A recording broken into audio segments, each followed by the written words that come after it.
오늘 성경 말씀은 에스겔 47장 1절에서 12절입니다. 에스겔의 인생은 조국의 멸망과 더불어 산산조각이 났습니다. 주전 597년에 그는 여호야긴 왕과 젊은 귀족들, 많은 기능공들과 함께 바벨론의 포로로 잡혀왔습니다. 그의 나이 25이었습니다. 그는 대부분의 유다 포로들과 함께 유대인 집단 거주지에 살게 되었습니다. 아마도 그는 그발 강의 운하공사에 동원된 노동자로 전락했거나 강제 노동에 동원된 유다 포로민들의 영적 지도자로 배치되었던 것으로 보입니다. 자신이 유배된 주전 597년부터 유다가 완전히 멸망하는 주전 586년까지 약 12년에 걸쳐 에스겔은 집중적으로 하나님의 뜻을 전했습니다.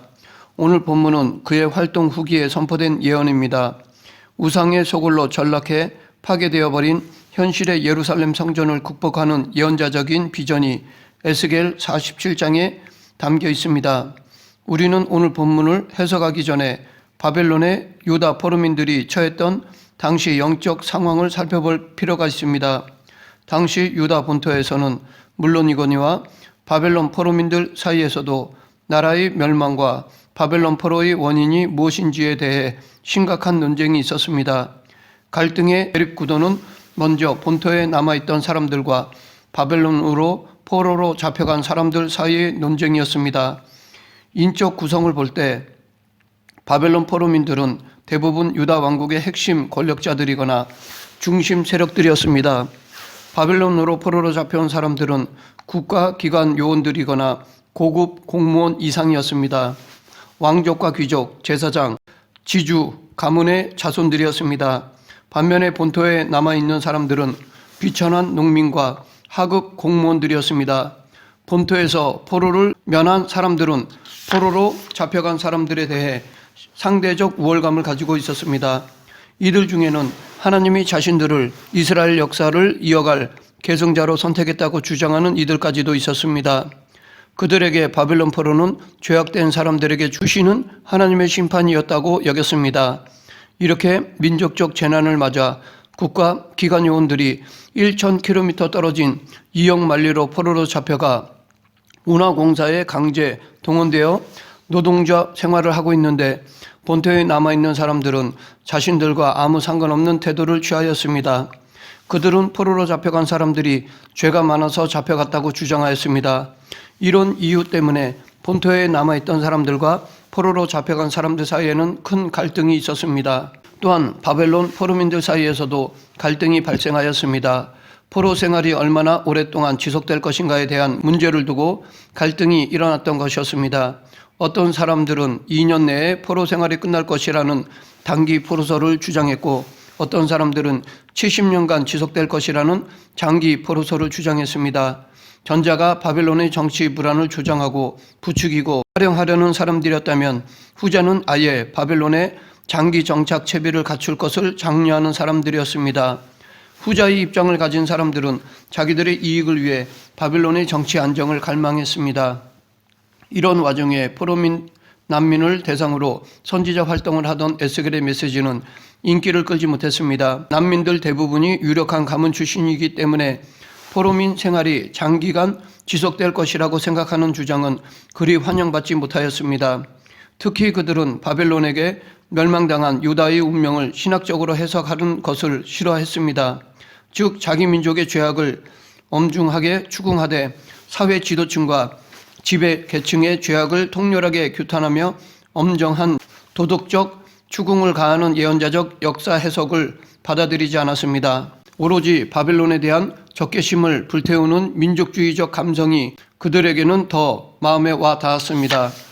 그러나 이사야나 예레미야나 에스겔은 예언자적 민족주의로서 이들은 민족 전체의 죄악을 규탄하되 단순히 역사적 재난을 강대국의 횡포 내지 팽창주의의 결과로만 보지 않는 것입니다.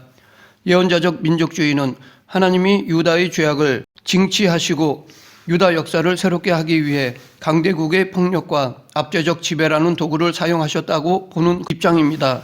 이 입장에 따르면 바벨론의 제국주의적인 폭력보다 유다 백성들의 죄악이 그들의 재난의 더 근본적인 원인이 됩니다. 민족, 특히 지배층과 지도층의 죄악이 더 근본적인 이유이며 바벨론의 군사적 위협은 단지 도구라고 봅니다. 즉 바벨론의 폭력이 문제가 아니라 민족의 붕괴된 영적 질서, 도덕적 혼동, 공평과 정의의 함몰이 더 근본적인 문제라는 것입니다. 일찍이 주전 8세기 유다의 이사야 선지자는 당시 아수르 제국의 팽창주의에 대한 유다 왕실의 반아수르 정책을 비판하면서 예언자적 민족주의 관점을 제시하였습니다. 즉 이사야가 지적한 유다의 모순의 핵심은 아수르 제국의 팽창이 아니라 유다 왕국 내부의 양극화라는 것입니다. 아수르 제국이 위협적인 것이 아니라 땅에서 유리하여 방황하는 유다 왕국의 백성들인 가난한 자들이 문제라는 것입니다. 하나님의 법정에 직접 호소하는 가난한 자들의 아우성이야말로 한 공동체의 존립을 위태롭게 하는 비상 경고음이라는 것입니다. 이사야 28장에는 이사야의 예언자적 민족주의에 따른 해석에 대한 당대 궁중 권력 정치가들의 대응이 기록되어 있습니다. 이사야의 메시지가 그들에게는 어린아이가 처음 말을 배울 때 내는 어설픈 의성어 정도로 들렸던 것입니다. 즉 어린아이의 유치한 소리처럼 들렸던 것입니다. 민족의 누적된 죄악과 아수르의 침략을 연계시키는 이사야의 책임 추궁적 재난 해석은 현실 정치를 모르는 어린아이의 해석이라는 것입니다. 이런 취급을 받은 것은 예레미야나 에스겔도 마찬가지였습니다. 이것은 지금의 기독교인들도 예언자적인 민족주의 사관으로 자신이 속한 공동체의 재난을 해석하면 유치하다는 비난을 들을 각오를 해야 한다는 것입니다. 에스겔의 죄책 추궁의 예언은 청중들로부터 상당한 냉대와 반대를 불러일으켰습니다. 그는 하나님의 뜻을 전할 때 겉으로는 듣는 것처럼 보이지만 속으로는 우상 숭배하고 실제 삶에서는 하나님께 불순종하는 회중과 대결해야 했습니다. 에스겔의 말씀 선포에는 특별한 음악적 재능과 가마력이 있었지만 회중들은 그의 말을 듣고도 말씀에 순종하지 않았습니다. 즉 그가 하나님의 뜻을 전할 때마다 사람들이 앞에서는 받아들이는 것처럼 했지만 뒤에서는 부정하는 것입니다. 이뿐만 아니라 에스겔은 하나님의 뜻을 전하지 못하도록 동요 메어져 폭력을 당하기도 하였습니다. 즉 옳은 말을 하다가 집에 갇히고 속박당하기도 하였던 것입니다. 계속해서 에스겔은 북이스라엘 10지파의 죄를 위해 390일 동안 옆으로 누워 있어야 했고 유다를 위해서는 40일 동안 옆으로 누워 있어야 했습니다. 그 다음 인분에 피운 불로 빵을 구워 먹어야 했습니다. 원래 제사장은 시체를 만지거나 인분을 만져서는 안 되었습니다. 그런데 에스겔이 이런 굴욕적인 행동을 한 것은 거룩한 제사장이 이렇게 살아야 한다면 일반 유다 백성들은 더 굴욕적인 모습으로 살아야 한다는 것을 보여주는 상징적 행동이었습니다. 에스겔은 자신의 식사 행위를 통해 유다 민족의 거룩성이 크게 능욕당할 것이라는 메시지를 보여준 것입니다. 그런데도 그들은 말귀를 알아듣지 못하였습니다. 이 상황을 종합해보면 에스겔의 회중은 항상 패역할 각오를 하고 그의 말씀을 들었고 마음에 들지 않으면 때때로 그를 줄로 동여매어 집 안에 유폐시켰다는 것입니다. 그래서 에스겔은 아예 하나님의 뜻을 전할 수 없었고 그래서 마침내 그는 자신의 제사장직의 상징인 머리털을 밀었던 것입니다. 머리털을 밀었다는 것은 제사장직을 포기했다는 것을 의미합니다. 동시에 그것은 수염과 머리털을 깎인 피정복민 노예로 전락한 동포들의 운명에 동참하는 행위이기도 하였습니다. 이처럼 에스겔은 일종의 자학적인 행위를 통해 포르민들에게 행위 언약을 한 것입니다. 그러면 하나님께서는 왜 에스겔이 이처럼 극단적인 행동을 하도록 명하셨을까요? 그 이유는 유다의 모든 성읍에 우상이 가득 찼기 때문입니다. 그래서 곧 유다 온 나라는 하나님의 심판을 받아 사막과 같이 될 것이고 하나님의 백성의 거룩한 영예와 열국을 향한 제사장 나라로서의 광채를 상실하게 될 것이었기 때문입니다. 에스겔 8장 3절에는 더 명시적으로 그 이유를 밝히고 있는데 예루살렘 성전 안에 하나님의 질투를 격발할 우상이 자리하고 있었기 때문입니다. 그런데 그 우상 숭배에 앞장선 사람이 에스겔이 알고 지내던 장로들이었습니다. 그들은 자기들이 하나님께 죄를 지어놓고 죄를 회개하기는커녕 오히려 하나님이 유다 땅을 버리셨다고 불평하였습니다. 자신들의 죄책이 무겁게 쌓여 유다 백성들이 가나안 땅에서 추방되었다고 진단하지 않고 모든 불행과 재난의 원인을 하나님 탓으로 돌렸습니다. 무엇보다도 그들의 더욱 가증스러운 죄악은 담무스 여신 숭배였습니다. 담무스 신은 자연순환을 따라 죽고 부활하는 일종의 자연신입니다. 수메르 신화에 의하면 담무스 신은 죽음과 부활을 영원히 반복하는 신입니다.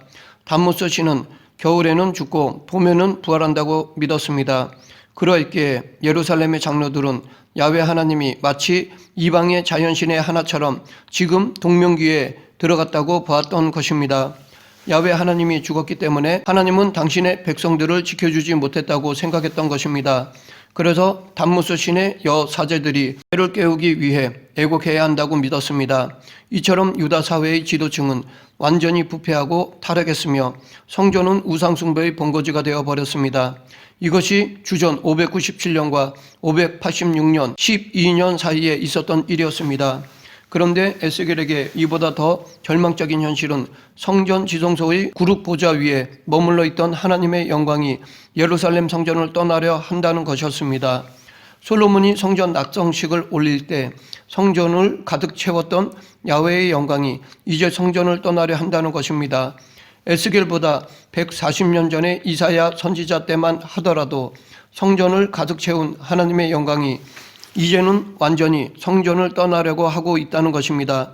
이처럼 에스겔의 고통과 절망의 최절정은 야훼 하나님의 영광이 떠나는 것이었습니다. 이것은 유다의 멸망이고 성전 파괴의 예고였습니다. 오늘 본문 에스겔서 47장은 성전이 파괴된 지 13년이 지난 어느 시점에 에스겔에게 임한 하나님의 이상이었습니다. 에스겔이 사로잡힌 지 25년이 되는 해에 받은 예언 단락인 40장부터 48장의 일부입니다. 성전은 부패하고 타락하여 하나님의 영광이 떠났고 바벨론을 막대기로 유다를 치셔서 성소가 파괴되었지만 이것이 끝이 아님을 에스겔 선지자에게 가르쳐 주고자 다시 환상을 보여주시는 장면입니다. 오늘 본문 1절 그가 나를 데리고 성전 문에 이르시니 성전의 앞면이 동쪽을 향하였는데 그 문지방 밑에서 물이 나와 동쪽으로 흐르다가 성전 오른쪽 제단 남쪽으로 흘러내리더라. 성전은 동쪽을 향하고 있었고 여기서 말하는 문은 성전의 지성소로 들어가는 문을 말합니다. 이 문의 문지방에서 물이 흘러나왔는데 성소가 성전 뜰보다 약간 높기 때문에 문지방에서 흘러나오는 물은 자연스럽게 동으로 흐르게 되어 있습니다. 동쪽으로 흐르던 물은 방향을 바꾸어 남쪽에 있는 번제단을 지나서 다시 동쪽으로 방향을 바꾸어 성전의 바깥뜰을 지난 후 성전 주변 벽 아래로 스며들었습니다. 그리고 그 물은 바깥뜰을 지나고 다시 길과 동쪽 벽 아래를 지나 들판으로 흘러갔습니다. 그런데 이렇게 하나님이 거하신 성전에서 시작되어 들판으로 흐르던 물은 엄청나게 불어가고 있었습니다.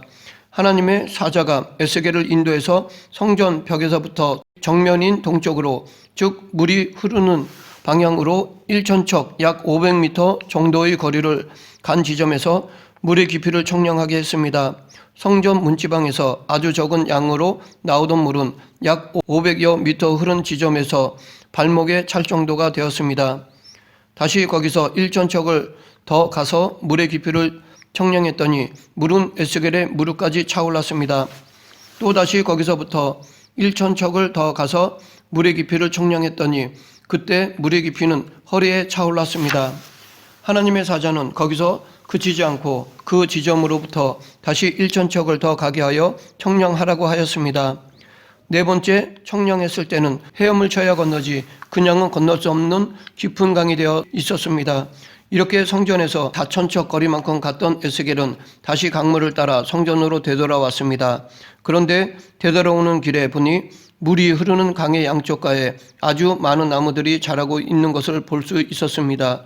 나무의 종류도 다양했고 그리고 각 나무들마다 그 잎이 아주 무성하게 우거진 모습으로 서 있었습니다. 뿐만 아니라 이 물이 동쪽으로 향하여 흘러 아라바로 내려가서 바다에 이르는데 이 흘러내리는 물로 그 바다의 물이 되살아났습니다. 여기서 말하는 아라바는 요단강과 사해 근처의 광야 지역을 말합니다.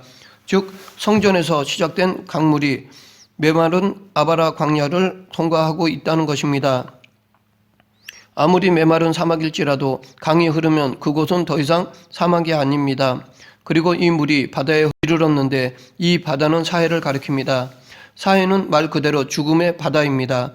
이 사해는 일반적인 바다보다도 소금 농도가 훨씬 짙어서 아무 생명체도 살지 못하는 죽음의 호수였습니다. 그러나 하나님께서 임재하신 성전에서 흘러내린 물이 큰 강물을 이루어서 아라바 광야를 지나 사해로 흘러 들어가자 죽음의 바다인 사해가 물고기가 살 수 있는 생명의 바다가 된 것입니다. 그리고 그 주변은 옥토로 변했습니다. 강변의 나무들은 각종 열매를 맺을 수 있는 다양한 종류의 유실수들이었는데 그 잎은 시들지 아니하고 무성하며 과일이 끊이지 않고 열려 달마다 새로운 실과를 맺을 것이고 그 과일 나무의 잎사귀까지도 약재로 사용될 정도로 좋은 것들이었습니다. 이것이 하나님께서 에스겔 선지자에게 보여주신 환상이었습니다. 그렇다면 이 환상의 의미는 무엇일까요? 물론 1차적인 의미는 과거 포로로 잡혀갔던 유다가 다시 회복된다는 것입니다. 2차적으로는 지금 우리들에게도 이 회복을 주신다는 것입니다. 지금의 교회는 하나님 보좌에서 흘러나오는 생수를 받아 죽음이 지배하는 세상으로 흘려보내는 곳입니다. 그러하기에 죽음의 세력이 지배하는 세상, 곧 사막화가 진행되는 세상을 향해 그것에 맞서 사막화를 극복하는 일이 지금의 교회의 사명인 것입니다. 지금 우리가 그 사명을 감당할 때임을 가르쳐주고 있다고 하겠습니다. 말씀을 맺겠습니다. 성전에서 흘러나온 물은 거칠고 척박한 황무지를 옥토로 변화시켰습니다. 그곳에 풍성한 과일들과 약초들이 무성해지게 만들었습니다. 그리고 생명의 물은 그 강에 온갖 물고기들이 뛰어놀게 만들었으며 죽음의 바다를 생명의 바다로 만들었습니다. 이것은 예수 그리스도로 말미암아 이 세상에 일어난 일이고 지금도 일어나고 있는 일입니다. 그러므로 우리는 예수 그리스도의 복음의 강이 세상으로 흘러 세상을 옥토로 변화시키는 일에 헌신해야 합니다. 우리 모두 생수 대신 예수 그리스도를 흘려보내는 성도가 되길 간절히 축원합니다. 기도하겠습니다. 생사화복을 주관하시는 하나님 아버지, 과거 이스라엘 백성들의 삶을 통해 지금 우리들의 삶을 성찰하며 지금의 상황에서 하나님의 뜻을 헤아려 오직 하나님 말씀에 순종하는 저희들이 되게 하여 주시옵소서. 예수님 이름으로 기도드립니다. 아멘.